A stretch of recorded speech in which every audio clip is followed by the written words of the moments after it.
আসসালামু আলাইকুম এভরিওয়ান, আশা করছি সবাই আলহামদুলিল্লাহ ভালো আছেন। আজকে আমি আপনাদের সাথে শেয়ার করব কাচ্চি বিরিয়ানির রেসিপি। আর আমি যেভাবে রান্না করি এইভাবে কাচ্চি বিরিয়ানি রান্না করলে অনেক বেশি মজা হয়। চাইলে ট্রাই করতে পারেন আর অবশ্যই জানাবেন কেমন হয়েছে।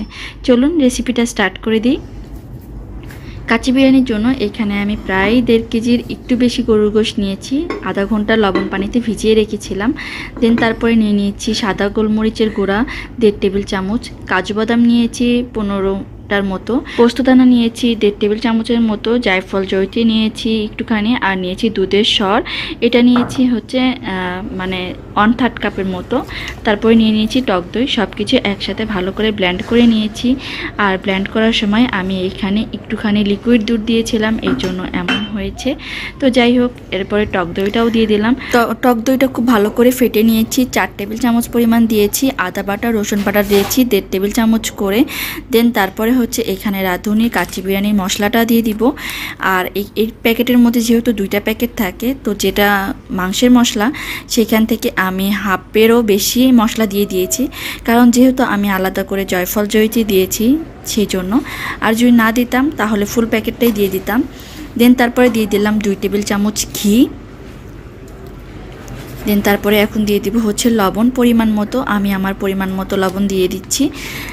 এরপরে যে রাঁধুনি প্যাকেটের মধ্যে আর একটা মশলার প্যাকেট ছিল, মানে একটা প্যাকেটের মধ্যে 2টা মশলা থাকে, এখান থেকে কিছু মশলা বেছে দিয়ে দিলাম। আর এক্সট্রা যে মানে শাহি জিরা, কাবাব চিনি, দেন তারপরে গোলমরিচ, দারচিনি এগুলো রেখে দিলাম চালের জন্য। সব কিছু ভালো করে এখন মিক্স করে নিব। বেশ কিছু টাইম নিয়ে এই মাংসটা একদম মাখিয়ে নিতে হবে। আর এত বেশিও মশলা করা যাবে না, তাহলে দেখা যাবে যে আসল যে কাচ্চি বিরিয়ানির টেস্ট ওইটা আর কি পাওয়া যাবে না। যাই হোক, আমি কিন্তু এখানে বেশ অনেকটা পরিমাণে ঘি দিব, কারণ ঘি দিলেই আমার কাছে মনে হয় যে বিরিয়ানিটার টেস্ট অনেক গুণ বেড়ে যায়। এরপরে দিয়ে দিলাম হচ্ছে কিছু কাঁচামরিচ। আপনারা আপনাদের পরিমাণ মতো যে পরিমাণে ঝাল খাবেন সেরকম পরিমাণে দিবেন। তো আমি যতগুলো দিয়েছি এটাতেও কিন্তু এত বেশি ঝাল হয় নাই, মানে ঝাল বোঝা যায় নাই, মজাই হয়েছিল। এরপরে দিয়ে দিলাম 1 চা চামচ কালো গোলমরিচের গুঁড়া। দেওয়ার পরে খুব ভালো করে মিশিয়ে নিচ্ছি। আর এখানে আমি 1 টেবিল চামচ সয়া সসও দিয়ে দিয়েছি আর 1 চা চামচ চিনি দিয়ে দিয়েছিলাম। এরপরে যেটা করব সেটা হচ্ছে মাংসটা ম্যারিনেট করে আমি রেখে দিলাম। দেওয়ার পরে এখন হচ্ছে পেঁয়াজ বেরেস্তা করে নেব। এটার জন্য বেশ অনেকটা পরিমাণে তেল দিয়ে নিব। আমি পেঁয়াজটা এমন পরিমাণে নিয়েছি যাতে বেরেস্তা করার পরে 1 কাপ মতো হয়। তো এখানে প্রায় 1.5 কাপেরও বেশি, মানে 2 কাপের একটু কম হবে পেঁয়াজ আর কি কুচি করে নিয়েছি। তো এটা আর কি এখন আমি মানে বেরেস্তা করে নিব। আর পেঁয়াজগুলো খুব চিকন চিকন করে কাটবেন, আর দেওয়ার সময় এভাবে ভেঙে দিবেন যাতে করে পেঁয়াজের পার্টগুলো আলাদা আলাদা হয়ে যায়, এতে করে বেরেস্তাটা খুব সুন্দর হয়। চুলার আঁচটা লোতে রেখে এটা বেশ অনেকক্ষণ টাইম নিয়ে বেরেস্তাটা করে নিতে হবে। তো আমি একটু মানে তাড়াতাড়ি দেখানোর জন্য একটুখানি কেটে দিয়ে দেন তারপরে হচ্ছে ভিডিওটা করেছি। দেখেন পেঁয়াজ বেরেস্তাগুলো খুবই সুন্দর হয়েছে। আর এই পর্যায়ে হচ্ছে আমি পেঁয়াজ বেরেস্তাটা নামিয়ে নিব একটা ছড়ানো প্লেটে নিয়ে। দেন তারপরে এর উপর দিয়ে গরম অবস্থাতেই একটুখানি চিনি দিয়ে দিলাম, যাতে করে বেরেস্তাটা বেশ অনেকটা সময় পর্যন্ত ক্রিস্পি থাকে। এরপরে যেটা করব, যে তেলটার মধ্যে পেঁয়াজ বেরেস্তা করলাম ওই তেলটা দিয়ে দিব বিরিয়ানিতে, তাহলে খুব সুন্দর একটা স্মেল আসবে। এরপরে আমার বিরিয়ানির যে মাংসটা সেটা মোটামুটি রেডি হয়ে গেছে। এখন যেটা করব সেটা হচ্ছে চালটা ভিজিয়ে রাখবো।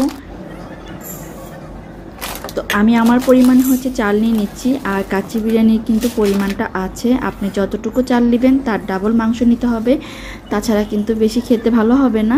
তো বেশ অনেকটা পানি দিয়ে চালটা ভিজিয়ে রাখলাম। তো এটা আধা ঘন্টার মতো ভিজিয়ে রাখলে চালগুলো বেশ অনেকটা লম্বা লম্বা হয়।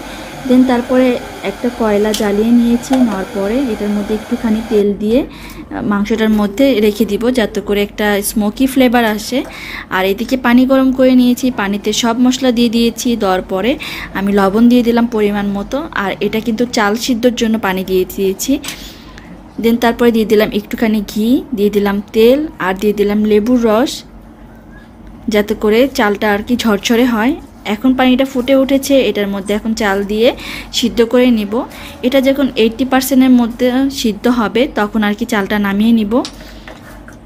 আর দেখেন বিরিয়ানির মাংসটা কি সুন্দর হয়েছে। এটার মধ্যে এখন আমি পেঁয়াজ বেরেস্তা দিয়ে দিচ্ছি। এখন দিয়ে দিব কিছু কিশমিশ দেওয়ার পরে আগে থেকে আলুগুলা ভেজে রেখে দিয়েছিলাম, একটুখানি আমি পানি দিয়ে সিদ্ধ করে দেন তারপরে ভাজি, কারণ আলুটা আমার কাছে মনে হয় একটু সিদ্ধ কম হয় এই বিরিয়ানিতে এভাবে রান্না করলে। যাই হোক, তারপরে আবার পেঁয়াজ বেরেস্তা দিলাম, কিশমিশ দিলাম, দেওয়ার পরে আলু বোখারা দিয়ে দিচ্ছি। আলু বোখারা এই পর্যায়ে আমি দিয়ে দিব কিছু, আর দিব কিছু উপরে, আবার কিছু কাঁচামরিচ দিয়ে দিলাম, দেওয়ার পরে দিয়ে দিলাম ঘি। এরপরে দেখেন চালটা কিন্তু 80%-এর মতো সিদ্ধ হয়ে গিয়েছে। এই গরম ভাতটা এখন এই মাংসটার উপরে দিয়ে দিতে হবে। আর একটা জিনিস, অবশ্যই কিন্তু বাসমতি চালটা নিলে বেশি ভালো হয় এই কাচ্চি বিরিয়ানিটা। এখন এই ভাতটা কিন্তু একদম গরম থাকতে হবে, গরম অবস্থাতে কিন্তু এটা মাংসের উপর দিতে হবে। দেন তারপরে আমি চাল মানে ভাতটা দেওয়ার পরে এটার উপর পেঁয়াজ বেরেস্তা দিয়ে দিলাম আবার। এই পর্যায়ে আর আমি কোনো কাঁচামরিচ দিব না, কারণ আমার কাছে মনে হয় উপরে যদি কাচ্চি বিরিয়ানির কাঁচামরিচটা দিই তাহলে আসল টেস্টটা আসে না। তো যাই হোক, এখন হচ্ছে আমি এটার উপর দিয়ে দিলাম হচ্ছে কিছু কিশমিশ। আপনারা চাইলে এখানে বাদাম ইউজ করতে পারেন, বাট আমি বাদামটা দিব না। আর এখানে চাইলে স্যাফরনও দেওয়া যায়, বাট আমি স্যাফরনটাও দিব না, আমার ছেলে পছন্দ করে না। আর এখানে 1 কাপ দুধের মধ্যে 1 টেবিল চামচের বেশি আর কি ঘি দিয়ে একসাথে মিক্স করে নিয়েছিলাম, এটা এখন দিয়ে দিলাম। আমি গুঁড়ো দুধটা 1/2 কাপ গুঁড়ো দুধটা পানি দিয়ে গুলিয়ে তারপরে দিয়েছি, এই জন্য আমি আলাদা করে আর মাওয়া দিব না, কারণ মাওয়া দিলেও দেওয়া যায়। এই যে উপরে যেগুলো দেখতেছেন এগুলো গুঁড়ো দুধ, তো এভাবে দিলেও হবে। দিয়ে দিলাম আলু বোখারা, দেওয়ার পরে আবার বেশ অনেকটা পরিমাণে ঘি দিয়ে দিব। এটা আপনাদের ইচ্ছা, আপনারা কতটুকু দিবেন, কারণ আমার কাছে মনে হয় ঘিটা দিলেই টেস্টটা মানে ভালো আসে আর কি কাচ্চি বিরিয়ানির। তো এখন বেশ অনেকটা পরিমাণে ঘি দিয়ে দিব। ঘিটা একদমই আপনাদের পরিমাণ মতো আপনারা দিবেন, কিন্তু চাল সিদ্ধ করার সময় যদি ঘিটা দেন খুব সুন্দর একটা স্মেল আসে। এরপরে বিরিয়ানিটা আমি হচ্ছে একটু ফাঁকা করে নিচ্ছি জায়গায়। এরপরে হচ্ছে একটুখানি জর্দার রং আমি জায়গায় দিয়ে দিব, যাতে করে খুব সুন্দর একটা কালার আসে, মানে দেখতেও খুব সুন্দর লাগবে এই বিরিয়ানিটা। কালারটা দেওয়ার পরে ভালো আর যেটুকু ছিল সেটুকু একটু ছিটিয়ে দিলাম জায়গায় যাতে একটু ভরে। দেন তারপরে আমি আবারও একটুখানি পেঁয়াজ বেরেস্তা আর কিশমিশ দিয়ে নিব। এরপরে আগে থেকে আমি আটার একটা ডো বানিয়ে রেখেছিলাম, মানে আটার ডোটা আমার একটু নরম হয়ে গিয়েছে, এই জন্য বেশি লাগতেছে। আপনারা চাইলে একটু শক্ত করে করবেন, তাহলে অল্পতেই হয়ে যাবে। খালি খুলে আসতেছিল বারবার, এরপরে ঢাকনা দিয়ে ঢেকে রেখে দিব। তো প্রথমে হাই হিটে আমি 5 মিনিট রেখেছিলাম, দেন তারপরে আবার একটা তাওয়া দিয়ে আবার হাই হিটে 5 মিনিট রাখবো। রাখার পরে একদম লো ফ্লেমে এটা 1 ঘন্টা 45 মিনিট অথবা 2 ঘন্টার জন্য রেখে দিতে পারেন। আমি আজকে দিয়েছিলাম 1 ঘন্টা 50 মিনিট। পাতিলে কি কি বিরিয়ানি? মশলা কে নিয়ে আসছে? কেমনে তুমি একা নিয়ে আসতে পারলে মশলা?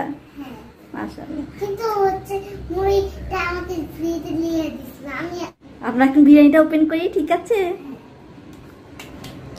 কে খাবে বিরিয়ানি?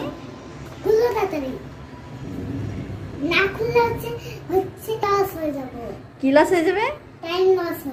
ঠিক আছে, আমি বিরিয়ানিটা খুলি। কেমন হবে বাবা? বাবা আছে?